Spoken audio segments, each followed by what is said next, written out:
la Mishnah va. Yoshua ben Perajía, Benitai Arbeli, Kiblu Mehem. Dos grandes jamim, que como ya lo mencioné, que ahorita se van mencionando parejas, que uno era el presidente del pueblo de Israel y el otro era el Abedín, el jefe del tribunal del Sanedrín. Uno se llamaba Yoshua ben Perajía, Benitai Arbeli. Ellos recibieron de los anteriores, que fueron Yossi ben Yohanan y Yossi ben Yoezer. Yossi ben Yoezer y Yossi ben Yohanan. Cada generación que aquí se menciona ya es otra época. Dice, anteriormente mencionamos que Yossi ben Yoezer y Yossi ben Yohanan estuvieron en la época de la historia del Hanukkah, de la rebelión, cuando los griegos impusieron sus decretos tan fuertes y Yossi ben Yoezer murió como mártir también, lo torturaron y no renegó a su fe y a sus principios. Ahorita estos jamim que vamos a leer ahorita ya estuvieron en la siguiente generación, cuando ya los Maccabim, los macabeos, los Hashmonaim, que fueron la familia de Kohanim, tomaron el poder después que ganaron la guerra a los griegos y se restauró el servicio del Bet HaMikdash y ya estaba en esa época que el pueblo de Israel como que un tiempo de verdad tuvo tranquilidad, descansó porque tuvieron de vuelta ellos el poder. Sin embargo, ellos estuvieron justamente en la época de Yanai Amelech, el rey Yanai. La historia de nuestro pueblo nunca hubo una época absolutamente tranquila, siempre un tiempo de tranquilidad, después llegan problemas.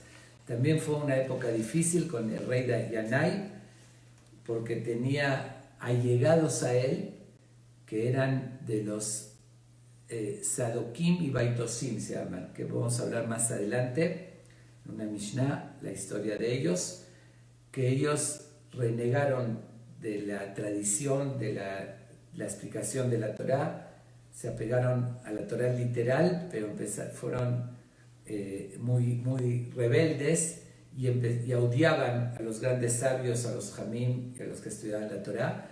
Entonces estaban allegados al rey y ellos le aconsejaron, le dijeron, los Jamim se rebelaron contra ti y le buscaron pretextos y argumentos para demostrárselo, y ahí el rey mató a muchísimos Jamim, y estos Jamim que estamos estudiando ahorita, Yoshua ben Perajía y Benitai Arbeli, se tuvieron que escapar por la persecución de Yanai Amelech. Era un rey del pueblo de Israel, pero que le llenaron la cabeza y actuó negativamente. Pasó un tiempo y este rey se dio cuenta que había cometido un error y corrigió sus errores y ellos pudieron regresar. Pero Yoshua ben Perajía, que es el que va a darnos las enseñanzas en esta Mishnah el día de hoy, la que vamos a leer, tiene otra historia que por ciertas razones no la puedo aquí mencionar en una grabación. En su tiempo estuvo censurada esta historia. Yo creo que el que sabe de qué estoy hablando va a entender a qué me refiero, que con él se cuenta, no voy a decir detalles, se cuenta de que tenía un alumno que una vez él se había enojado con él por un comentario que hizo y lo rechazó totalmente, y el alumno estuvo pidiéndole perdón y así, y en una ocasión, y al principio no lo perdonaba. En una ocasión que él ya aceptó perdonarlo, vio que pidió perdón de verdad, estaba justamente en ese momento él diciendo el Shema, Yoshua ben Perajía. Y el alumno, ese alumno que le estaba pidiendo perdón, vio que le hizo una señal. Yoshua ben Perajía se refirió a que no puede platicar con él ahorita porque está diciendo Shema.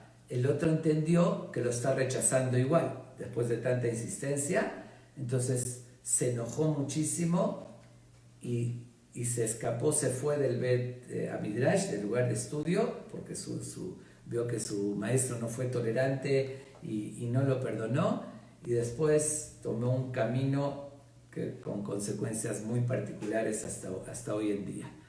Este alumno, fue justamente Yoshua ben Perajía, y tal vez esa es una de las razones por la cual nos enseña una de las enseñanzas que vamos a ver ahorita en un momento.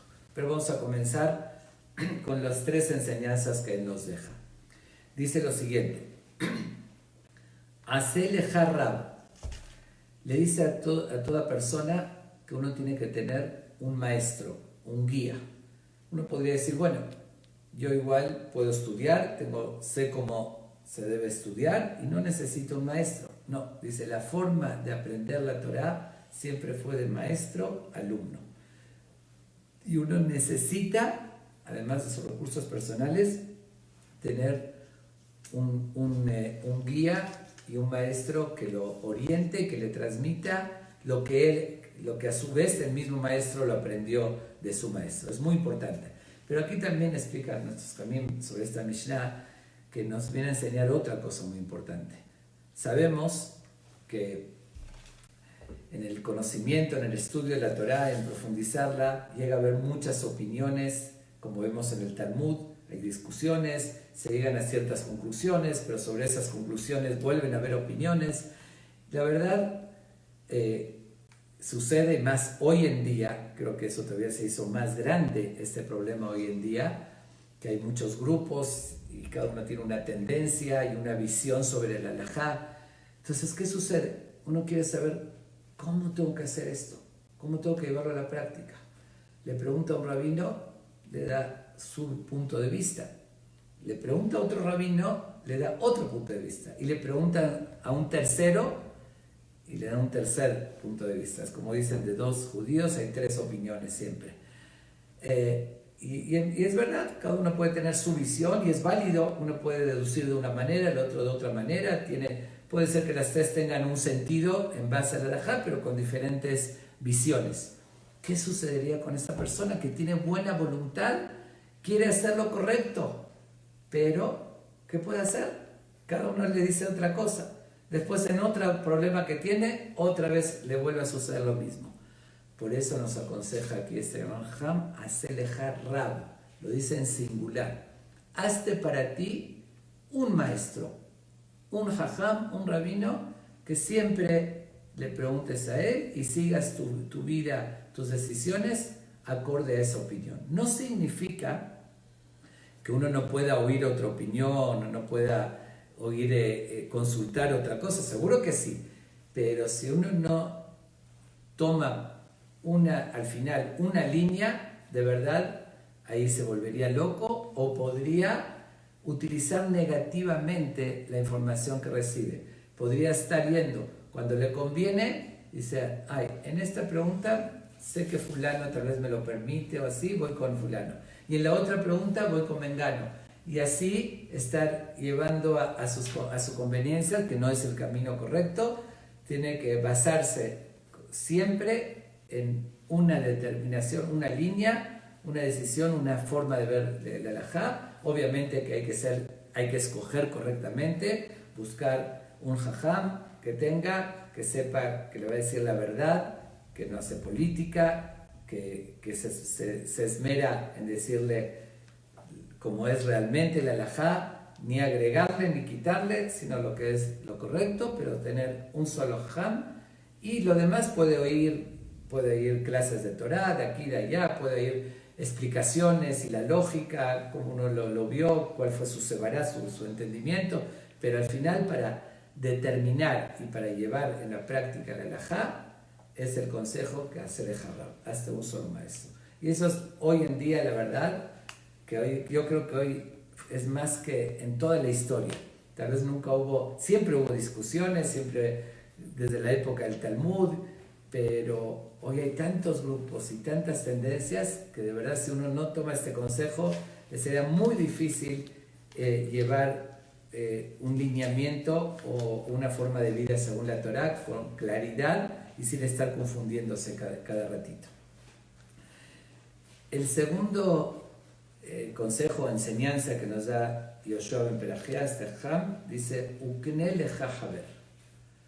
Dice, adquiere para ti un compañero, un amigo. Observemos que en el primer consejo nos dice que nos hagamos un maestro, que también esa expresión está un poquito rara, hacerle jarra. Uno no lo puede hacer el maestro, debería decir, aprende de un maestro. Pero ahí también hay varias insinuaciones que si uno no lo tiene que hacer, tiene que buscar los medios para lograr y él hacérselo con lo que esté a su alcance. Pero, sin embargo, cuando habla de un compañero, dice, un compañero es algo muy importante. Tener un verdadero amigo. Pues no puedes tener muchas amistades, como es común decir, no tengo muchísimos amigos. Sí, pueden ser amigos, pero un amigo donde uno pueda compartir algo, una pena, un secreto, algo profundo, y que el amigo le dé un consejo, le dice, por lo menos hay que tener uno auténtico, y que no es fácil lograrlo. Por eso dice el término uknele jajaber, adquiérelo. Si te va a costar, ¿qué se costa? No forzarse, obviamente que no es adquirir a una persona, no la va a pagar, oye, te compro, eres mi amigo. No, sin embargo, a veces uno tiene que invertir tiempo, dinero, invertir en él para de verdad tener un auténtico amigo.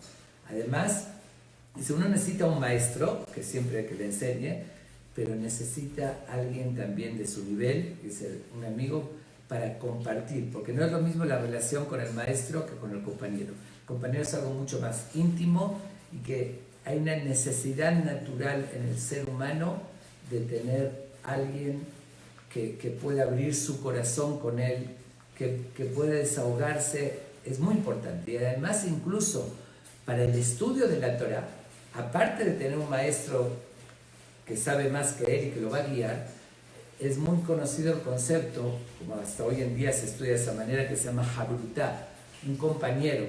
Dice, un compañero de estudio donde van a discutir una idea, y cuando se discute y cuando se analiza y el otro opina diferente y discuten, se llega con mucho más claridad a las conclusiones.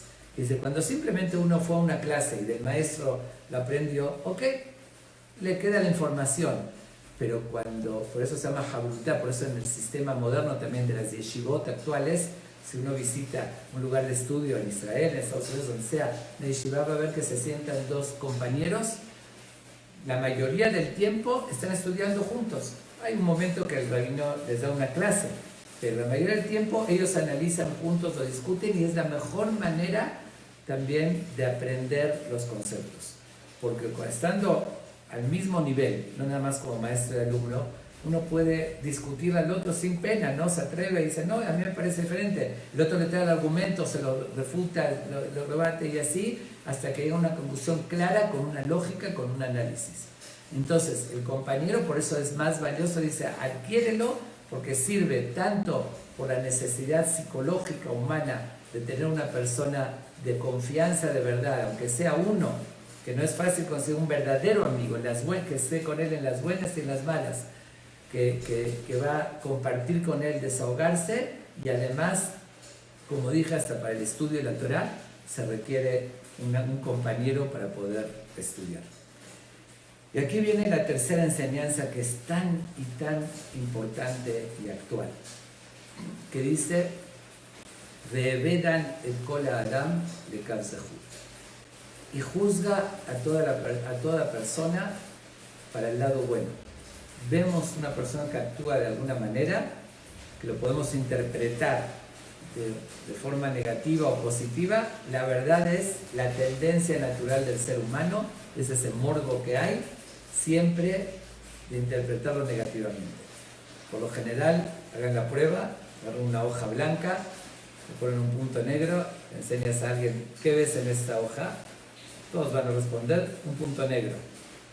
Ay, ¿por qué no te fijas en toda la hoja blanca? No, lo que destaca es el punto negro.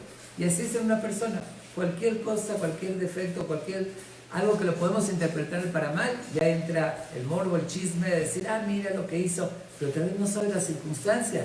¿Por qué lo juzgas para mal si no sabes en qué contexto, qué hubo detrás, por qué actuó así?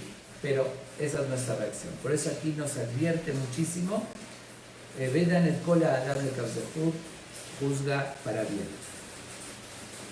surge aquí una pregunta natural. ¿Qué tiene que ver una cosa con la otra? A ver, nos dice primero, hazte para ti un maestro y adquiere un compañero. Eso lo podemos entender, porque uno necesita las dos cosas, están relacionadas. Un maestro, un rabino y un compañero para aprender, para salir adelante en la vida. Pero de repente juzgar para bien, ¿qué tiene que ver con ese tema de tener maestro y compañero?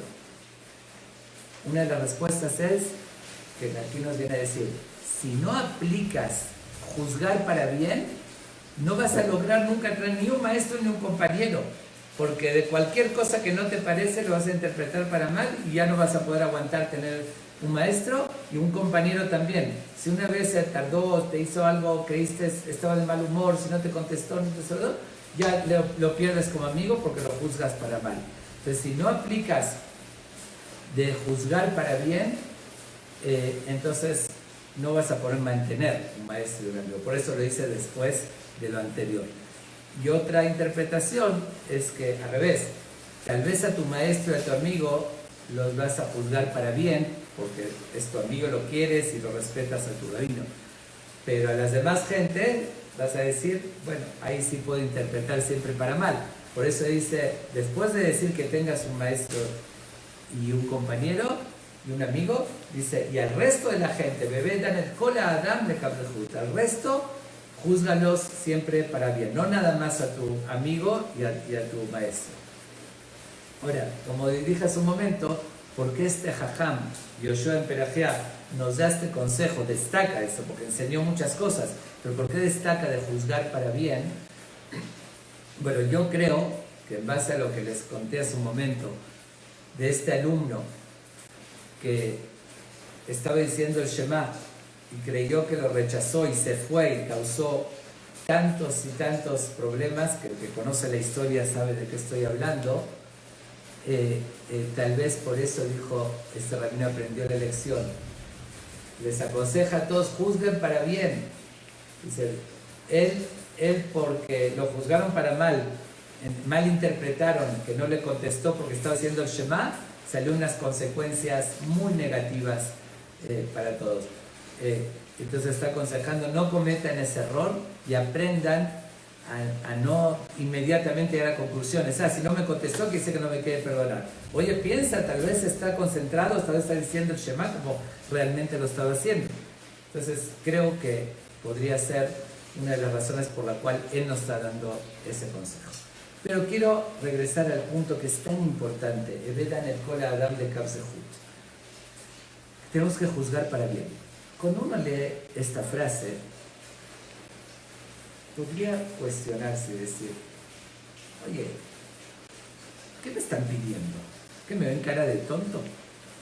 Si yo veo a una persona que está haciendo algo que es evidente, que es algo malo, ¿por qué lo voy a juzgar para bien? No me voy a engañar a mí mismo. ¿Qué voy a decir? ¿Es un santo? ¿No? Estoy viendo que está haciendo algo malo. Seguro que lo voy a juzgar negativamente. ¿Qué quieren que ¿cómo decirlo? ¿Niegue la verdad? ¿O que distorsione la verdad? Yo soy una persona pensante y estoy viendo, esa persona cometió tal error. No lo voy a juzgar para bien, esa es la verdad y lo voy a criticar. Y sí lo voy a juzgar como son las cosas. Yo creo que esa sería la reacción de mucha gente cuando lee esta frase. ¿Pretenden que sea inocente y que juzgue a la gente para bien? No. Lo que nos está diciendo Yoshua en Perajá tiene mucha verdad. Y al contrario, tenemos que profundizar mucho más. Porque lo que acabo de decir sería la apariencia, es engañarse a uno mismo. Porque en verdad, no sé si me atrevería a decir en la mayoría de los casos, pero en muchísimos casos, que nosotros estamos juzgando acorde a las apariencias y juzgamos para mal, si investigamos un poquito más, vamos a descubrir que es muy diferente a lo que creíamos. Digo, puede haber casos que no, pero igual en esos casos que no tengo por qué inclinarme siempre a criticar y a lo negativo. Yo creo que la base para aprender a tener esta visión es cómo nos juzgamos a nosotros. Observemos de nuestros errores constantemente. Todos cometemos errores. Y cada rato hay pequeños y hay más grandes. Pero muchas veces o por lo menos aparentan ser errores, muchas veces no son. Nosotros sabemos en las circunstancias que no se interpretó bien y que no tuve ninguna mala intención. Pero aunque la tenga, tengo la tendencia a justificarme. Es así la naturaleza del ser humano. Oye, no, estaba muy enojado, nervioso, me pasó esto en ese momento, no me medí, no lo hice con dolo para hacerlo sentir mal, en ese momento perdí el control, o X, o estaba con un problema en la calle y no lo vi, no lo saludé, X. Siempre tenemos justificativos. En primer lugar, si lo haces contigo mismo, no hay por qué no hacerlo con el otro. Así como tú tienes justificativos para ti, él lo tiene para él. Entonces no tienes derecho a él no perdonarlo y a ti sí perdonarte. A ti tener argumentos y en él no tener ningún argumento. Entonces eso es el primer lugar. En segundo lugar, en muchísimos casos, y conozco un sinfín de historias reales, algunas que yo viví, otras que tengo testimonios que me contaron, y está lleno de historias y a cualquiera de los oyentes de ustedes le habrá sucedido algo similar. Voy a contar algunas para que juntemos, que nos demos cuenta cómo de verdad esto es muy sabio lo que nos dice aquí Yoshua en Perajía, de juzgar para bien. Tenemos que hacerlo y es muy real. Además que hay una cosa muy importante que está escrito: cuando la persona juzga a los demás para bien, aunque puede ser que se equivocó y que realmente la intención fue negativa del otro, pero si uno lo hace igual de esa manera, Dios nos paga con la misma moneda. Hashem dice: tú lo juzgaste para bien, aunque había cometido el otro un error. Yo también, aunque tú cometiste un pecado, cometiste un error, yo te voy a juzgar para bien y lo voy a borrar ese pecado. Y si eso es conocido, que cuando uno actúa así se gana ese mérito. Pero dejemos eso, vamos a hablar con la realidad, con la verdad. Hubo un caso que lo oí directamente de los que estuvieron presentes. Un camión que estaba lleno, estaba sentado en uno de los asientos de adelante un niño no recuerdo exactamente la edad, pero un niño no tan pequeño, que viajaba solo en camión. Llega, el camión está lleno, sube una persona mayor, un anciano. Y el niño se queda ahí en su lugar. Había un joven ahí parado al lado y se empieza a molestar y le dice al niño: qué mal educado, ¿cómo le das el lugar a esta persona mayor que está agarrándose así, viajando en el camión con mucha gente? ¿Cómo no te paras? El niño, la verdad, no le hizo caso, volteó para otro lado, vio para la ventana. Vuelve a decir, y la gente que está alrededor también molesta, ya es más enojado, y le empieza a gritar: oye, le dice, si no te levantas, mal educado, todavía me ignoras, te voy a golpear. Bueno, en ese momento el niño se pone a llorar y se levanta. El pobre niño era inválido, era cojo, y empieza a caminar llorando, angustiado por esa vez, y se cae en el camión. Ahí sí, inmediatamente la gente le dice: no, siéntate, y al final se bajó del camión de la humillación. Ok, entiendo de que es difícil imaginarse, pero la primera reacción que uno debe tener: qué maleducado. Bueno, es alguna posibilidad que por alguna razón podría ser que nos separó. Por lo general tendemos a juzgar y no pensaríamos eso. Pero ahí está, ¿qué sucede? Eso es una historia real. Otro caso así similar, también de un caso real, que hay muchísimos como estos. Está un niño jugando en el jardín abajo. Los papás están en el balcón de su casa observándolo. De repente ven un señor así grande, corpulento, que le está pegando durísimo al niño, a su propio hijo. Baja inmediatamente el papá y le grita: deja de pegar, le grita desde lejos, y le sigue pegando. Se acerca y le da un golpe en la cara al señor. cuando después de darle el golpe, el otro enojado le dice, se había el niño atorado, estaba comiendo un dulce y se atragantó, se estaba ahogando. El Señor le estaba pegando en la espalda para que pueda respirar, porque estaba atragantado. Le dice, te estoy salvando a tu hijo y así, y eso es lo que me haces. Obviamente volvemos a lo mismo. Tiene razón, aparentemente, vio que le está pegando, pero un poquito, detente un poco a pensar, ve otra posibilidad. Dice, sí existe, no inmediatamente uno tiene que juzgar para mal. Y existen razones diferentes de las apariencias. Y así hay un sinfín de casos. Nada más, hay uno muy famoso que yo creo que todos lo habrán oído porque fue algo que llamó la atención. Un caso real en un aeropuerto. Estaban sentadas dos personas en la sala de espera y estaban leyendo y uno sacó su caja de waffles, de galletas que había comprado, y el de al lado, él agarra, come, el de al lado también, y la agarra sin pedir permiso, agarra de las galletas. Él agarra otra y el otro vuelve a agarrar otra. Se empieza a enojar más y más. Y así ve, todavía quedó la última, y dice, todavía el atrevido, eran dos, le da una y se come la otra, así sin pedir permiso. Estaba enfurecido, dice, podrá tener hambre, lo que sea, pero así, atreverse a quitarme mis galletas sin pedir permiso, se quedó con un coraje y no quiso decirle nada. Con un coraje, llega a su asiento en el avión, está viendo su bolsa, y ¿qué ve? Que ahí tenía su paquete de waffles, de galletas. El otro tenía una igual y era de él. Y el que le estaba quitando era él al otro. Y él, como la vio allá afuera, pensó que él la sacó, pensó que él sacó su paquete de galletas, que era el mismito, igualito, y el descarado fue él, y todavía estaba enojado con el otro. Es un caso real, como muchos que pasan similares. Quiero que veamos de todos estos casos. Conozco también un caso de que la mujer estaba esperando a su esposo emocionada, que iban a festejar su cumpleaños, le preparó una cena especial y todo.